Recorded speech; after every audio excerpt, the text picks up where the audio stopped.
welcome back to my channelnya mahasiswa. Di video kali ini aku akan jawab pertanyaan dari teman-teman yang mau lanjut kuliah S2 dan mempertimbangkan kira-kira S2 ini berat gak sih, kira-kira apa lebih santai ya, atau gini ya, atau kayak gitu ya. Nah, di video kali ini aku akan jelasin berdasarkan pengalamanku yang sudah kuliah S2 dan aku akan bandingkan dengan S1 karena aku S2 dan S1 di prodi yang sama dan di universitas yang sama. Ya, aku harap ini bisa jadi perbandingan ya bagi teman-teman yang mau kuliah S2.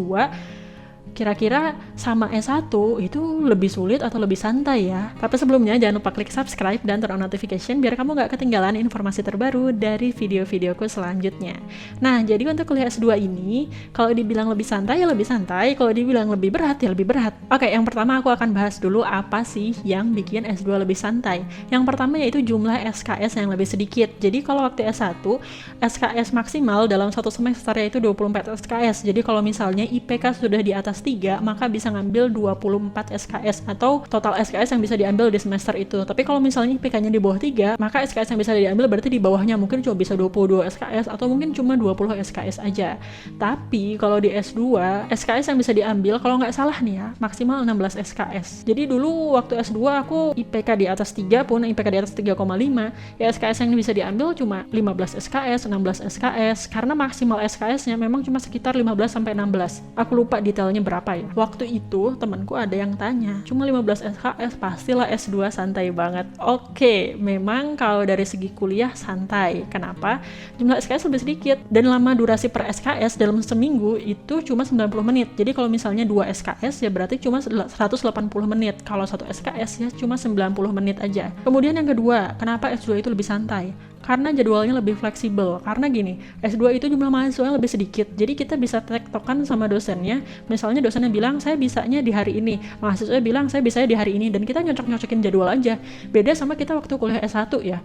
Biasanya kalau kuliah S1 itu kuliahnya kalau antara pagi sampai sore. Dan ya kelasnya banyak. Karena kita ngambil SKS banyak nih ya. Kalau misalnya nggak bisa ya paksa-paksain harus bisa gitu. Dan dosennya juga bisanya cuma di sini gitu. Sementara kalau S2 lebih fleksibel lah. Apalagi kalau S2 yang satu kelas itu cuma 5 orang. Aku pernah dulu S2 satu kelas cuma 5 orang. Jadi pernah waktu itu kuliah di hari Sabtu. Kalau Minggu nggak bisa sih soalnya libur ya. Dari pihak staf kampusnya libur. Tapi waktu itu hari Sabtu kuliah sampai 4 pertemuan sekaligus dalam satu hari. Karena setelah itu dosennya mau pergi ke luar negeri. Jadi udah kita kuliah 4 pertemuan langsung di satu hari yang sama. Jadi itu dari pagi sampai siang satu mata kuliah yang sama. Bisa kayak gitu. Selain itu di S2 itu total SKS keseluruhan itu lebih sedikit dibandingkan S1. Kalau S1 kan sampai ratusan SKS ya. Tapi kalau di S2 itu kalau waktu aku nih cuma 42 SKS dalam waktu 2 tahun kuliah. Jadi 12 SKS-nya itu diambil untuk tesis, sementara 30 SKS-nya dibagi 2 di semester 1 sama di semester 2 karena kan semester 1 sama semester 2 kuliah ya. Semester 3 sama 4 udah nggak kuliah dan cuma fokus ngerjain tesis aja. Jadi 12 SKS itu selama 2 semester ngerjain tesis. Tapi bukan berarti lebih ringan juga ya. Secara bobot kuliah S2 itu lebih berat dibandingkan S1. Itulah kenapa banyak, meskipun kuliah S2 itu cuma 2 tahun, tapi banyak yang lulusnya di atas 2 tahun. Jadi jarang banget ada yang lulus itu pas 2 tahun. Di angkatanku ada sekitar 40-an mahasiswa lebih itu yang lulus benar-benar 2 tahun cuma mungkin 3-4 orang. Waktu itu aku paling cepat sih lulusku itu 1 tahun 10 bulan. Belum 2 tahun ya udah selesai. Teman-temanku ada yang lulus 2 tahun paling cuma 3-4 orang gitu. Sisanya ada yang 3 tahun, ada yang 4 tahun, ada yang mundur-mundur sampai sekarang belum selesai. Kalau misalnya ditanya S2 itu bukannya maksimal 4 tahun ya kok bisa sampai ada yang 6 tahun. Jadi mereka cuti-cuti. Jadi karena cuti, semester yang udah terlewati dan udah bayar ini nggak kehitung. Makanya kalau dihitung sejak tahun masuk S2 sampai dengan tahun lulusnya mungkin bisa di atas 4 tahun. Tapi karena banyak cuti-cutinya, jadi nggak kehitung sebagai semester yang diambil. Nah, biasanya yang bikin lama adalah saat mengerjakan tesisnya. Oke, lanjut ke part yang kedua, yaitu apa sih yang bikin kuliah S2 lebih berat dibandingkan kuliah S1. Yang pertama, materinya yang lebih kompleks. Kalau pengalamanku waktu kuliah S2, sebenarnya secara PPT itu dasar atau teori yang disampaikan itu kurang lebih sama sebenarnya sama S1, tapi memang lebih dalam. Jadi dosennya akan selalu bilang, kan kamu mahasiswa S2 tidak seperti mahasiswa S1. Jadi PPT-nya sama, tapi kita diskusi yang disampaikan di kelas itu jauh lebih dalam dibandingkan waktu kuliah S1. Kemudian tugas yang lebih menantang dan lebih banyak tentu saja. Jadi kalau waktu S1 dosen itu biasanya, ini dosennya sendiri yang bilang ya, kalau untuk mahasiswa S1 saya biasanya ngasih kuis dadakan. Ya sekedar kuis gitu, kayak ngasih pertanyaan terus mahasiswanya jawab, sekedar kayak gitu aja. Tapi kalau di S2 itu lebih kita aktif, jadi banyak tugasnya itu presentasi, terus udah itu juga review jurnal. Jadi setiap mata kuliah itu tugasnya kalau nggak review jurnal, bikin PPT, presentasi di depan kelas kayak gitu. Dan karena jumlah mahasiswa yang dikit, jadi rata-rata tugasnya itu nggak tugas kelompok. Jadi tugasnya tugas mandiri, kayak misalnya dulu waktu S1 teman-teman terbiasa, misal satu kelompok 5 orang, satu kelompok 6 orang, terus presentasi, kan bisa dibagi itu tugasnya bersama. Sementara kalau waktu S2, ya itu semua sendiri, jadi mulai riset, udah itu bikin PPT, presentasi, tanya jawab, semua dilakukan sendiri. Atau kalaupun misalnya ada kelompok, paling kelompoknya cuma sekitar 3-4 orang, itu kalau yang satu kelasnya mungkin ada belasan sampai puluhan mahasiswa ya.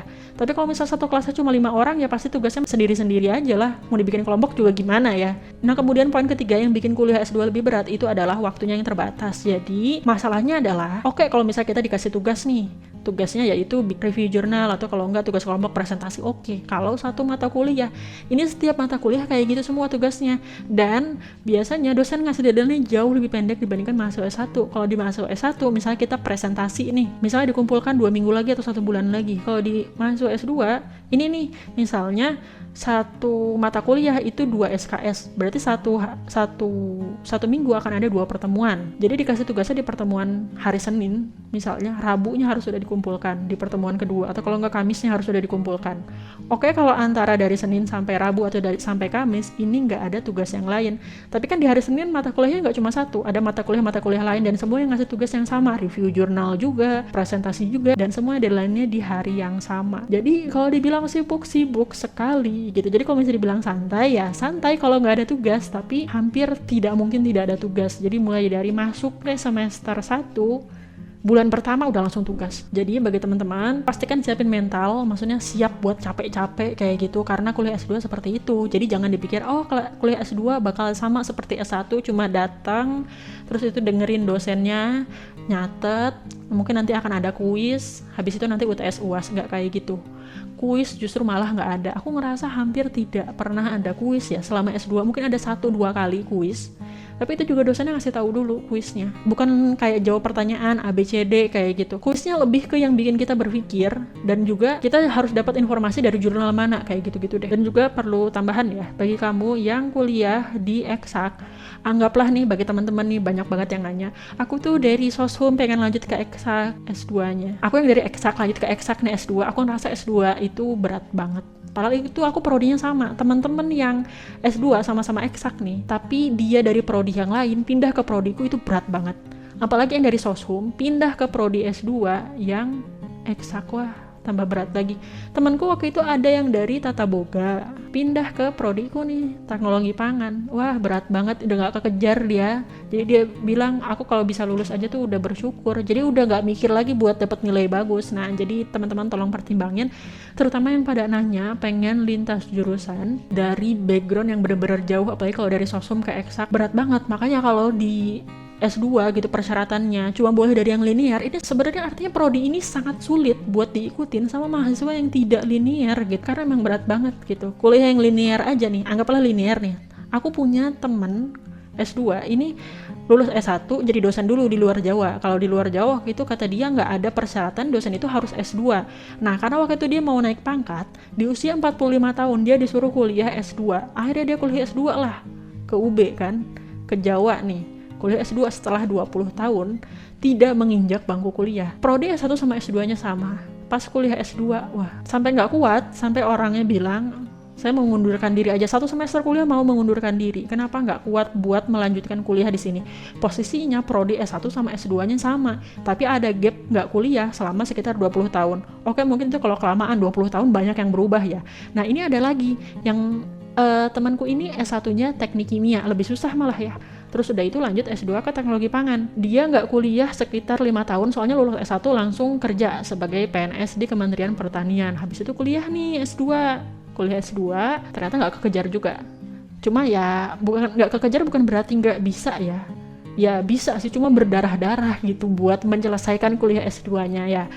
Aku kasih tahu aja, bukan untuk menakut-nakuti teman-teman mau lanjut kuliah S2 silahkan, cuma pertimbangkan bahwa akan ada aspek-aspek seperti itu yang kalau bisa udah diantisipasi dari sekarang. Siap nggak nanti buat ngadepin itu? Jangan sampai sekarang, oke lah mau kuliah S2, udah pindah ke kota lain, udah bayar biaya kuliah S2 yang nggak murah UKT-nya, terus baru 1 semester udah mundur. Jangan sampai kayak gitu sih, bener-bener pertimbangin. Ya kalau nanti setelah lulus pasti akan bangga sendiri, punya kebanggaan, wah akhirnya aku bisa menyelesaikan kuliah S2 yang ternyata berat banget kayak gini, wah ternyata aku bisa menyelesaikan S2 dan punya gelar gitu. Apalagi kalau teman-teman yang punya keinginan buat double degree, tapi tetap semuanya akan ada konsekuensinya. Oke, segitu aja, terima kasih sudah menonton video ini sampai akhir. Kalau teman-teman pengen tahu tentang double degree di UB, terutama di prodiku, bisa lihat di video ini untuk S2 double degree di Universitas Brawijaya, Fakultas Teknologi Pertanian. Dan untuk informasi tentang apa aja sih tesnya dan bagaimana tesnya untuk masuk S2 di Universitas Brawijaya udah aku bahas di video yang ini. Terima kasih sudah menonton video ini sampai akhir. Jangan lupa klik subscribe dan turn on notification. Sampai jumpa di video selanjutnya. Terima kasih.